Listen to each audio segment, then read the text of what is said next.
Okay, hi guys. So I've been talking to a lot of our kickboxers and I want to go a little bit more in depth about the scale and how it's lying to you, and I actually don't recommend you actually going and using the scale to actually monitor your fitness gains.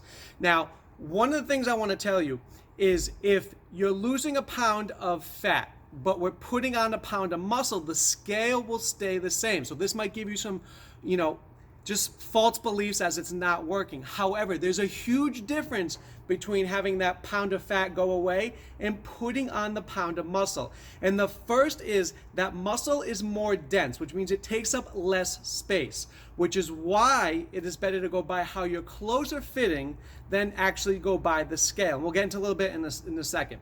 The other thing is the more muscle you have on your body, the more calories you burn at rest, which is why somebody who has a lot of muscle can get away with eating some cookies at 3 a.m. in the morning. I'm not going to mention any names, but you can get away with it and not gain that much weight because muscle at resting actually needs more calories. So as you're losing that fat and adding muscle, your clothes will fit better and you're actually able to eat more and not gain weight because that muscle is using those calories more readily.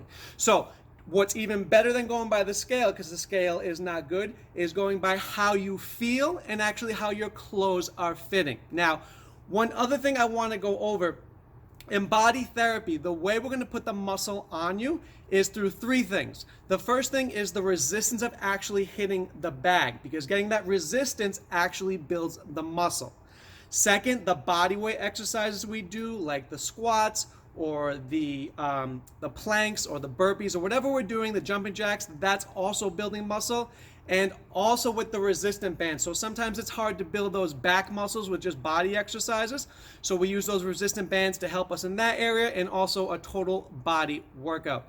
Now, one more thing I will go into is your BMI calculation. So that's your body mass index rather. So with your BMI, this is still can be completely wrong. So that goes by your height and weight, and it calculates if you're in a healthy range, if you're obese, or if you're even morbidly obese. Now, somebody like me who has a little bit of muscle and is short, right? So my height, we're gonna give me a little bit of inch increase, will be like 5'5", right? We'll say that. It's not that, but we'll say that. So it's 5'5", but I weigh 170 pounds. Now, if you put that in the BMI, it says I'm morbidly obese, right? So I'm at a risk for cardiovascular disease.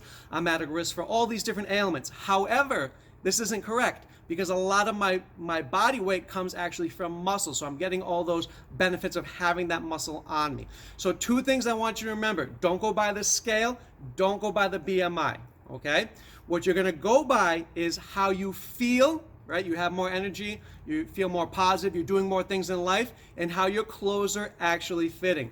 Now, one last thing, I've been talking to a lot of our kickboxers, and a lot of you come up to me and will tell me I've lost inches here and here. I just want to congratulate you and understand that exercise is a lifestyle. It's not a 6-week challenge. It's not a 2-month thing getting ready for the beach. It's a lifestyle. If you can keep that up, you'll have huge transformations in the whole aspect of your life. So this is Coach Marc coming from Bochner's Body Therapy. I just wanted to talk about that just so we don't get too hung up on the scale.